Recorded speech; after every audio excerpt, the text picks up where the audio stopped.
యొక్క mother Teresa మన దేశానికి వచ్చి మన దేశంలో ఉండే దరిద్రాన్ని చూసి ఇక్కడ ఉండే రోగులను చూసి ఆమె యొక్క మనసు కరిగిపోయి వచ్చిన తర్వాత ఇక్కడ సేవ అనే ఒక ముసుగేసుకొని ఏం చేసిందంటే చాలా మందిని మతం మార్చింది.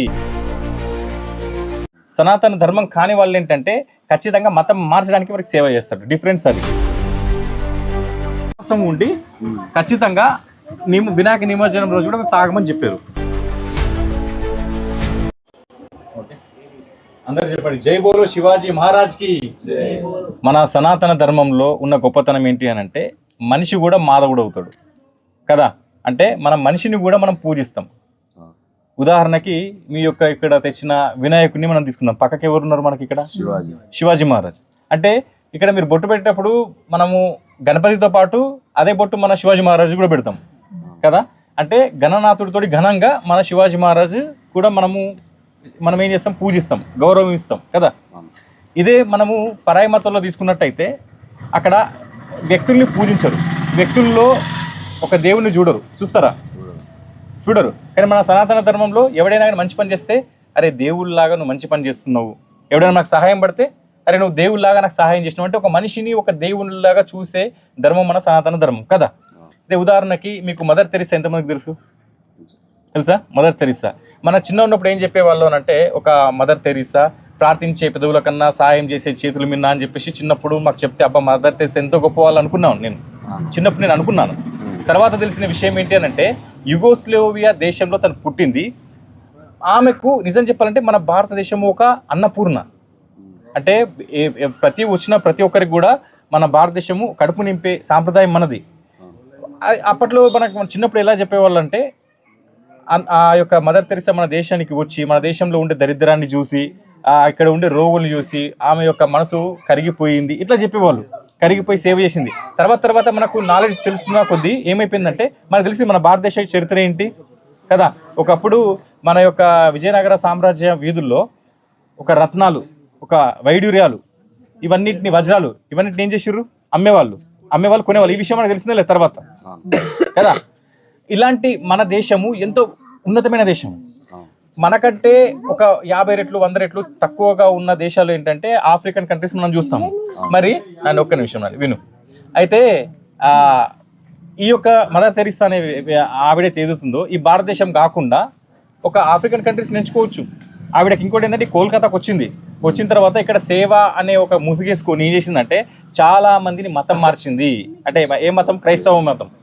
ఎవరైతే రోగులు వస్తారో ఆ రోగులకు ఏం చెప్పేదంటే మీరు మతం మారండి, మీరు ప్రభువు నమ్ముకోండి అని చెప్పేదన్నమాట. అదే అంతేకాకుండా ఎవరైనా బెడ్ మీద చచ్చిపోయే పరిస్థితులు ఉంటే వాళ్ళకి బాప్తిస్మాలు ఇచ్చి నంబర్స్ కౌంట్ చేసుకునేది. ఆవిడ యొక్క డబ్బులు కోటాను కోట్ల డబ్బులు వివిధ దేశాల నుంచి మన భారతదేశానికి ఆమె తెప్పించుకునేది. మన భారతదేశ పౌరసత్వం కూడా మన భారతదేశ ప్రభుత్వం అప్పట్లో ఇచ్చింది. ఆవిడ ఏం చేసిందంటే ఆ డబ్బులన్నీ వాటికన్ ఏదైతే బ్యాంక్ ఉంటుందో ఆ బ్యాంకులో పెట్టుకునేది అన్నమాట. పేరుకే సేవ ముసుగులో ఏం చేసేది? మతం మార్చేది. అర్థమైందా? మన హిందువుల్ని మతం మార్చేది అన్నమాట. అయితే మన భారతదేశంలో ఎగ్జాంపుల్ చెప్తున్నాను. తమిళనాడులో మాత అమృతానందమయ్య అని ఒక అమ్మ ఏంటంటే ఇప్పటి వరకు ఆమె కూడా ఒక ట్రస్ట్ ఉంది. 51 లక్షల మందికి ఇప్పటి వరకు తను ఏం చేసిందంటే ఒక సేవా దృక్పథంతో చాలా మందికి ఆపరేషన్లు కానీ అట్లా చేయించిందనమాట. కానీ ఎక్కడ కూడా ఒక మతం అనేది చూడలేదు ఆమె. మన హిందువురాలే. కానీ హిందువుల్లో ఏంటంటే ఎవరైనా కానీ రోగంతో వచ్చినా, ఎవరైనా భిక్షగాడు వచ్చినా వాళ్ళు ఎవరిని చూస్తారు? పరమశివుని చూస్తారు మన ధర్మం. అంతేగాని రోగిని మనం చూడము. అర్థమైందా?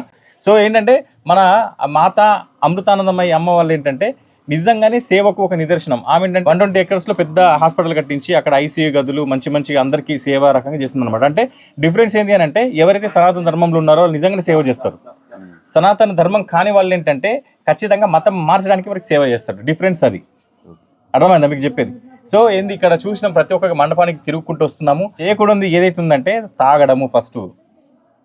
ఓకే, మొబైల్ చూసుకోవడం కాదు, నిజంగానే తాగడం ఫస్ట్ పెట్టుకోవద్దు. ఎందుకనంటే చెప్తున్నాం అంటే మీకు మన గురించి కాదు, ఈ వీడియో చూసే చాలా మంది ఏంటంటే ఇప్పుడు హైదరాబాద్ కానీ డిస్టర్బెన్స్ కాదు, వాళ్ళ లైఫ్లో ఏమవుతుందంటే డిస్టర్బెన్స్ అనట్లేదు నేను, అది ఒక తప్పిదం. 9 రోజులు పూజించి ఒకరోజు మనం 9 రోజులు మొత్తం ఒక రోజు చేసుకుంటున్నాం. అంటే మనం 9 రోజులు మీరు ఎంత నిష్టగా ఉన్నా కానీ చివరి రోజు తాగి ఏంటంటే మనం ఇప్పుడు మనం పరమతలో తీసుకున్నట్టయితే అది చర్చ్ మైక్ మీద ఎప్పుడు కూడా సినిమా పాటలు రావు, వస్తాయా? రావు. కానీ మన దరిద్రం ఏంటంటే మన యొక్క మండపంలోనే భగవంతుడికి పెట్టాల్సిన పాటలు మనం పెట్టకుండా డీజే పాటలు పెట్టుకుంటూ మొత్తము మన సంస్కృతిని ఇంకా ఎవరన్నా చూసినా కానీ ఈ యొక్క విగ్రహాలు పెట్టుకొని డబ్బులు ఖర్చు చేస్తూ తాగడానికి పెట్టుకుంటున్నారు, దాంతోపాటు డీజే పాటలు పెడుతున్నారు. అలాంటి అపవాదం మనకు అవసరం లేదు. కాబట్టి ఇప్పుడే మీరొక్కరు మారితే ప్రపంచం మొత్తం మారదు, కానీ మీరు మారితే ప్రపంచం మారినట్టే. అర్థమైనా? అంటే మిమ్మల్ని చూసి ఇంకొకరు బుద్ధి తెచ్చుకుంటారు, మెల్లిమెల్లిగా మార్పు అనేది మొదలవుతుంది. అందుకే మేము ప్రతి ఒక్క వినాయక ఇక్కడ ఈ ఊర్లో ప్రతి ఒక్క దగ్గర వినాయక మండపాలు ఎక్కడ ఉన్నాయో ప్రతి దగ్గర చెప్పుకుంటూ వస్తున్నాము. ఇంకొక ముఖ్యమైన విషయం ఏంటి అని అంటే ఈ ఊర్లో చాలా చోట్ల వినాయక మండపాల్లో మాల వేసుకుంటున్నారు, కండువా కదా, కండువ వేసుకుంటున్నారు. నేను ఫస్ట్ టైం ఇది చూడడం నాకు చాలా సంతోషం అనిపించింది. వాళ్ళు ఏంటంటే ఒక్క పూట ఉపవాసం ఉండి ఖచ్చితంగా వినాయక నిమజ్జనం రోజు కూడా తాగమని చెప్పారు. సో ఇదే మార్పు అనేది చాలా దగ్గర రావాలి. అది మీకు చూపిస్తాను బయట ఎంతమంది ఉన్నారనేది. సో ఇది మనం ఏంటంటే చివరి రోజు మాత్రం ఖచ్చితంగా మీరే కాకుండా ఇంకా వేరే వాళ్ళు ఎవరైనా వచ్చినా కానీ ప్రతి ఇయర్ పాటిస్తాం. అంటే అవును, తాగుడు ఏముండదు, డీజే పెట్టుకునే తాగుడు ఏముండదు. అయితే డీజేలో ఏంటంటే మనము కొంచెము భక్తికి సంబంధించినవి కూడా పెట్టుకుంటూ మనం మీరు అట్లా ఇప్పుడు నాట్యం అనేది ఉంది మన సంస్కృతిలో ఉంది, కానీ చిల్లరగా చేస్తున్నామా ఒక హుందాగా చేస్తున్నామా అనేది మన దగ్గర ఉండాలి. మన సంస్కృతి మనమే పాడు చేసుకుంటాం అంతే. అది పాడు చేసుకోకుండా ఉండాలి అని అంటే ఇప్పుడు నేను వెంటనే వచ్చి మేము చెప్పగానే మారిపోతాను అది మాది మా యొక్క అది ఏమంటారు అలా అనుకుంటే మూర్ఖత్వం అయిపోతుంది. అర్థమైందా? బట్ ఏంటంటే మన ప్రయత్నం మనం చేయాలి, మెల్లమెల్లగా మార్పు అనేది వస్తుంది. ఇప్పుడు చూడు, ఒకప్పుడు మన వినాయక మండపాల్లో ఇలా శివాజీ మహారాజుని ఎవరు అనుకునే వాళ్ళు కాదు. ఇప్పుడు ఇట్లాంటిది వచ్చింది, సంస్కృతి వచ్చింది. ఇంకొంచెం ముందరికి వెళ్తే కానీ వెనక్కి మాత్రం పోదు. ఎందుకు? మన యొక్క సైన్స్ డెవలప్ అవుతున్న కొద్దీ ఖచ్చితంగా చాలా మంది సనాతన ధర్మానికి అట్రాక్ట్ అవుతారు బయట దేశాల్లో. అవునా? మన దగ్గర కూడా మార్పు వస్తుంది. ఇదే మార్పు భావితరాలకు కూడా మనకు ఉండాలని కోరుకుంటూ అందరూ ఒకసారి చెప్పండి, జై బోలో గణేష్ మహారాజ్ కి, జై బోలో శివాజీ మహారాజ్ కి, జై శ్రీరామ్.